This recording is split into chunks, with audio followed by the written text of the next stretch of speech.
Era uma segunda-feira à noite. Eu tinha saído do trabalho às 8 da noite e fui direto para casa para entrar online e jogar com alguns amigos. Eu tinha me divorciado alguns meses antes, o que me deixou com uma casa vazia e não muito o que fazer fora o trabalho. Então, jogar com os meus amigos à noite era praticamente tudo o que eu fazia, e não posso dizer que eu não gostava. De qualquer forma, eu sabia que ia ter uma tempestade forte naquela noite, com alertas até de enchente. Mas aqui eles mandam esses avisos sempre que começa a chover. Então eu nunca dava muita bola. Por volta das 11 da noite, eu estava no meio de uma partida com os meus amigos quando uma rajada de vento gigantesca bateu contra a janela ao meu lado, e a casa inteira tremeu. Tirei o headset pela metade e consegui ouvir a chuva caindo com força e a casa rangendo e balançando violentamente. Virei de volta para o monitor para contar o que estava rolando, mas de repente a tela e todas as luzes da casa piscaram e se apagaram por um segundo, e então voltaram. Eu ainda estava na chamada do Discord, então perguntei se eles conseguiam me ouvir, mas antes que alguém respondesse, tudo apagou de vez.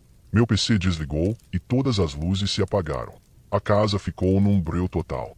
Eu não conseguia nem ver minhas mãos na frente do rosto. Tateei a mesa até encontrar meu celular e liguei a lanterna. Irritado, desci até a sala e fui até a janela da frente. Sinceramente, nem dava para saber se a vizinhança inteira tinha ficado sem luz também. A chuva era tanta que mal dava para ver alguma coisa, e a essa hora da noite, a maioria das casas já estaria no escuro de qualquer jeito. Mandei uma mensagem no grupo dizendo que provavelmente não ia voltar pro jogo naquela noite. Frustrado, usei a luz do celular para me guiar até o porão, onde encontrei um daqueles bancos de energia antigos. Não era grande coisa, mas dava para ligar os abajures e ter um pouco de luz. Peguei o banco de energia e estava subindo as escadas quando achei que ouvi algo atrás de mim. Só tinha umas caixas lá, mas o vento parecia ter aumentado justamente quando virei. Achei que fosse só a casa fazendo barulho por causa da tempestade.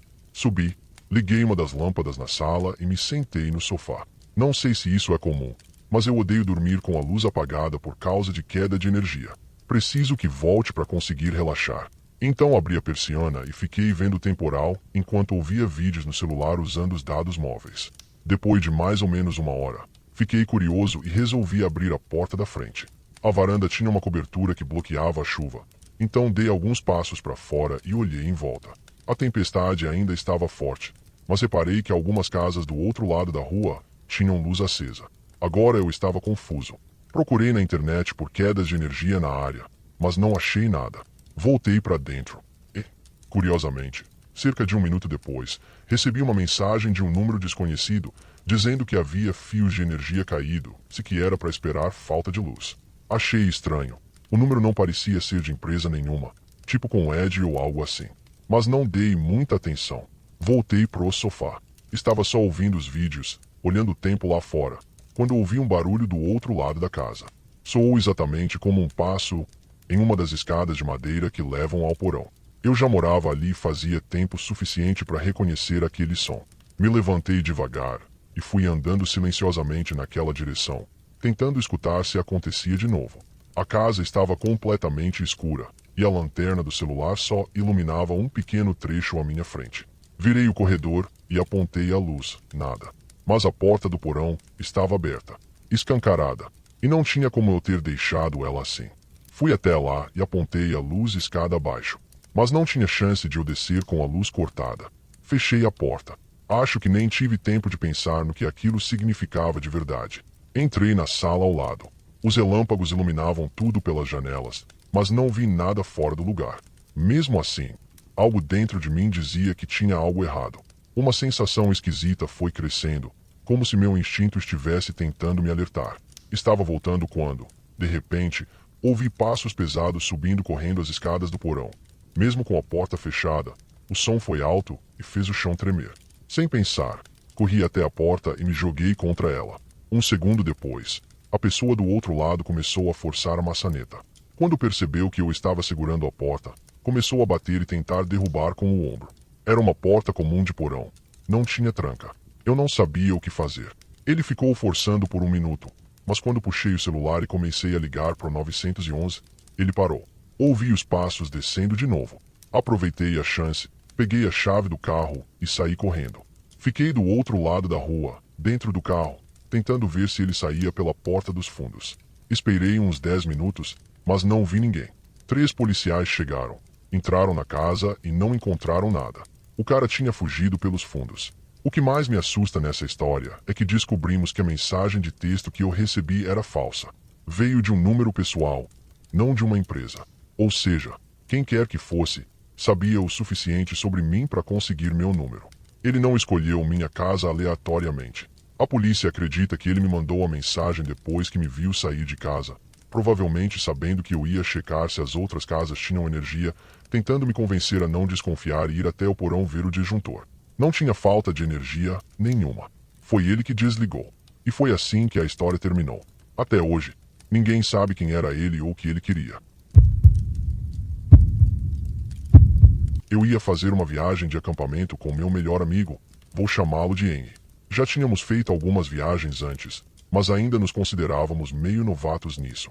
Nunca tínhamos feito nada muito radical até então. Geralmente íamos para campings locais que tinham outras pessoas por perto. Mas dessa vez, achamos que já estávamos confiantes o suficiente para tentar algo mais aventureiro. Ambos queríamos acampar em um local de verdade, com uma vista bonita, mais isolado dentro da floresta. Sabe, acampamento de verdade mesmo. Fizemos algumas pesquisas e encontramos um lugar a cerca de 3 horas de distância. Depois de dirigir até lá, ainda precisaríamos caminhar por 4 horas floresta dentro. Só tinham algumas poucas fotos postadas por outros campistas, então parecia que não seria um local muito movimentado. Fomos até lá preparados para passar 3 dias. Havia uma pequena clareira de terra no fim de uma estrada praticamente abandonada, no meio do nada. Não havia nenhum outro carro parado ali. A trilha até parecia uma trilha de verdade, ou pelo menos parecia ter sido uma em algum momento. Não era bem cuidada, então algumas partes estavam cobertas de mato e desgastadas. Mas como era no meio do nada, eu já esperava algo assim. Só que aquilo parecia estar abandonado há anos. Mesmo assim, seguimos caminhando. A trilha foi ficando cada vez mais estreita quanto mais entrávamos na floresta, mas no meio da tarde chegamos ao acampamento. Era basicamente uma área com grama em cima de uma pequena colina, mas tinha uma vista decente da floresta e era bem isolado. Não havia ninguém por lá, e pelo jeito ninguém passava por lá fazia tempo. Montamos nossas barracas e começamos a desempacotar tudo. O Henry estava demorando um pouco mais que eu. Então, enquanto esperava, subi até o topo da colina e fiquei curtindo a vista. Foi aí que notei algo se mexendo entre as árvores lá embaixo. Era bem difícil enxergar através dos galhos e folhas, mas eu consegui ver rapidamente um grupo de pessoas andando, talvez 4 ou 5. Fiquei surpreso por ver outras pessoas por ali, ainda mais fora do acampamento. Mas de onde eu estava, só dava para ver a silhueta se movendo entre as árvores, então não dava para saber se eram campistas, trilheiros ou o quê. Tentei mostrar pro Henry, mas quando ele chegou lá, o grupo já tinha sumido no meio da floresta. Depois de alguns minutos, voltamos à nossa rotina. Ficamos por lá nas horas seguintes, conversando e curtindo o lugar até o sol começar a se pôr. Acendemos uma pequena fogueira e nos sentamos em volta dela. A noite estava calma nas primeiras horas. Só o som da nossa conversa e do estalo da fogueira quebravam o silêncio. Mas então ouvimos outra coisa. Era fraco, mas nós dois ouvimos. Parecia vozes, várias, conversando entre si.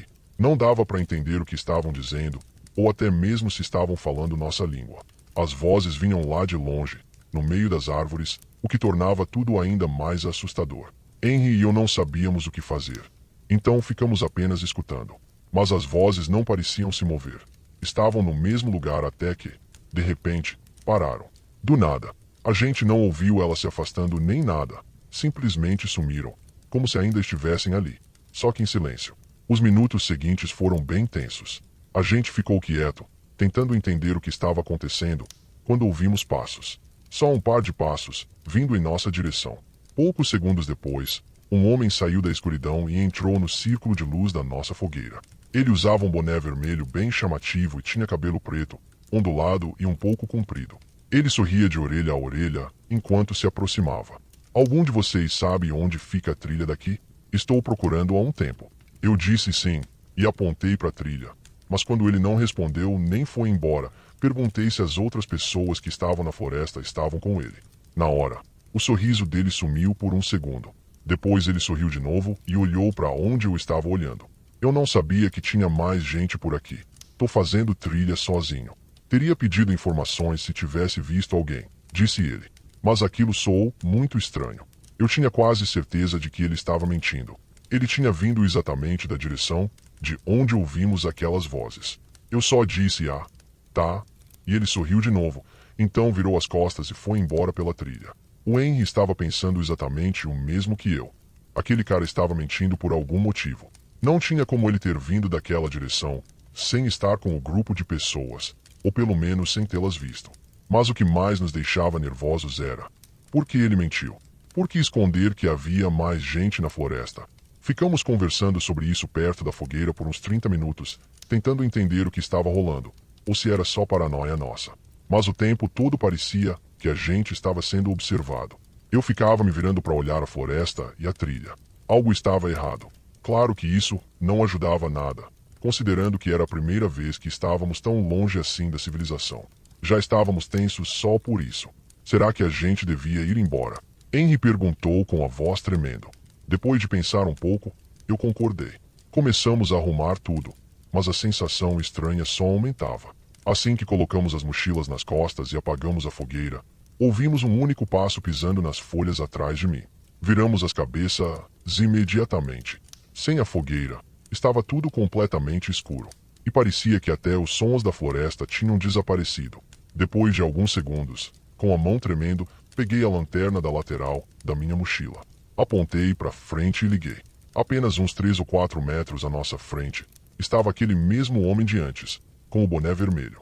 Ele estava parado, encarando a gente, com um olhar vazio. Quando a luz bateu no rosto dele, ele abriu aquele mesmo sorriso largo de antes. Em pânico, desliguei a lanterna e nós dois saímos correndo em direção à trilha. O mais assustador foi que, ao mesmo tempo, ouvimos vários outros passos atrás da gente, e até alguns que pareciam vir da lateral, correndo pela floresta ao nosso redor. Aos poucos, os sons começaram a desaparecer. No fim, só restamos nós dois correndo pela trilha escura. Conseguimos chegar ao carro, sem ferimentos. Entramos e saímos dirigindo dali o mais rápido possível. Ficamos bem abalados por um tempo depois disso. Até hoje eu não tenho ideia do que estava acontecendo ali. Por que aquelas pessoas estavam lá? Por que o cara mentiu? Já faz muito tempo desde esse episódio, mas a gente nunca mais voltou a acampar. E, sinceramente, não sei se um dia vamos voltar. Isso aconteceu na primavera de 2021. Eu sou um homem de 24 anos. Na época, estava morando longe da minha família enquanto cursava a faculdade em outro estado. Nossa universidade tinha um recesso de primavera bem cedo no ano, o que significava que eu poderia visitar minha família. A viagem até lá levava cerca de 2 dias dirigindo, passando por estradas longas e entediantes. Ainda assim, eu preferia dirigir a ter que pegar um avião. Saí numa manhã de terça-feira. Acordei mais cedo do que planejado e peguei a estrada com bastante antecedência. Então estava ótimo em relação ao tempo. Eu não tinha o trajeto completamente planejado, só uma ideia geral de onde faria minha primeira parada para passar a noite. Dirigi por quase 10 horas seguidas, parando apenas para comer e abastecer. Por volta das 8 da noite, decidi que já era o suficiente por aquele dia. No próximo posto de gasolina, peguei o celular, abri o mapa e procurei o hotel mais próximo. Eu estava no meio do nada, mas sabia que tinha que haver algo a 20 ou 30 minutos dali, pelo menos. Por sorte, encontrei um, e nem ficava tão longe assim. As direções me indicavam seguir por uma estrada atrás do posto, afastando-me da rodovia.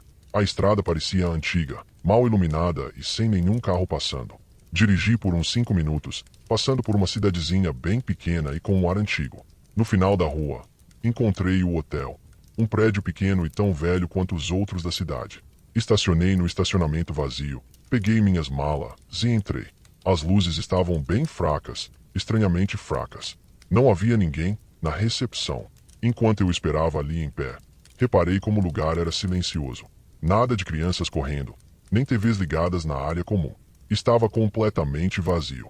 Depois de um minuto, uma mulher apareceu andando pelo corredor dos fundos. Ela se assustou ao me ver, mas rapidamente veio até o balcão, me cumprimentou e fez o meu check-in. Agradeci e segui até o quarto, o último no final do corredor. Abri a porta e entrei. Nem cheguei a desfazer as malas. Só me joguei no pequeno sofá e fiquei no celular por um tempo. O quarto era pequeno e simples, o que eu já esperava. Dava para ver que o hotel era antigo e provavelmente administrado por alguma família local. Lembro que estava deitado de costas no sofá, assistindo vídeos no celular, e devo ter acabado pegando no sono. Acordei de repente com alguém batendo forte na porta do quarto. Me sentei assustado com o barulho repentino e alto. Olhei para o relógio na parede. Eram 11 da noite. Preocupado, fui até a porta e abri. Não havia ninguém. Coloquei a cabeça para fora e olhei o corredor, esperando uns 30 segundos para ver se alguém aparecia. Mas tudo continuava em silêncio. O hotel inteiro parecia estranho. Comecei a duvidar de mim mesmo. Será que a batida foi mesmo na minha porta? Parecia que sim. E não ouvi nenhum barulho nos outros quartos. Mas talvez, de alguma forma, fosse em outro. Voltei pro sofá. Fiquei ali mais um pouco e depois tomei um banho e me preparei para dormir. Coloquei o alarme para as 8 da manhã e fui deitar. Eu realmente queria descansar bem. Primeiro porque estava exausto, e segundo porque teria outra longa viagem no dia seguinte. Mas no meio da noite, acordei de novo com alguém batendo na porta. Me levantei num pulo e corri até a porta. O quarto estava completamente escuro. Só dava para ver a luz passando por baixo da porta. Abri de uma vez, ninguém ali. Fiz a mesma coisa. Olhei o corredor. Fiquei ouvindo. E aí pensei que aquilo estava estranho demais para não investigar melhor. Mesmo cansado, fui andando até a recepção. Estava tudo tão escuro e silencioso quanto quando cheguei. A mulher ainda estava lá. Contei para ela que alguém tinha batido na minha porta de novo e perguntei se ela tinha visto alguém. Ela parecia muito confusa, como se eu estivesse brincando. Mas ao perceber que eu estava falando sério, disse que eu era o único hóspede naquela noite. Eu apenas sorri e disse ok, voltando pro meu quarto. Acho que ainda não tinha caído a ficha. Será que eu estava enlouquecendo? Voltei pro quarto e entrei. Tranquei todas as fechaduras da porta. Deitei na cama e fiquei encarando o teto escuro, tentando entender o que estava acontecendo. Resolvi pegar o celular no criado mudo e assistir a algum vídeo, para relaxar. Mas no momento em que a tela acendeu, iluminou o quarto o suficiente para eu ver algo, ou melhor, alguém, parado no canto, ao lado da cama. Pulei assustado e me afastei. Havia uma pessoa ali, parada no escuro, completamente imóvel, me observando. Meu coração parecia explodir no peito de tanto que batia.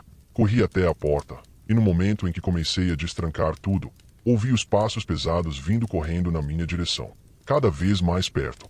Consegui abrir a porta e sair correndo pelo corredor. A mulher da recepção se assustou ao me ver, mas logo olhou para trás de mim. O homem estava vindo também. Ela começou a ligar pro 911, e quando o cara chegou ao saguão, ele deu meia volta e saiu correndo pela porta. Ele não entrou em nenhum carro, simplesmente fugiu a pé. A mulher disse que não fazia ideia de quem ele era e que ele não deveria estar dentro do hotel. Repetiu que eu era o único hóspede registrado naquela noite. A polícia chegou e fez uma investigação bem rápida. O hotel só tinha 2 câmeras funcionando, uma na recepção e uma do lado de fora. Não ajudou muito. A única coisa que descobriram é que o homem entrou no meu quarto justamente enquanto eu estava na recepção falando sobre as batidas. Até hoje, ninguém sabe que ele queria comigo ou o que estava fazendo ali. Peguei minhas coisas e fui embora naquela mesma noite. É óbvio que eu não ia ficar mais ali. Ainda não faço ideia do que aconteceu, mas com certeza foi a experiência mais assustadora da minha vida.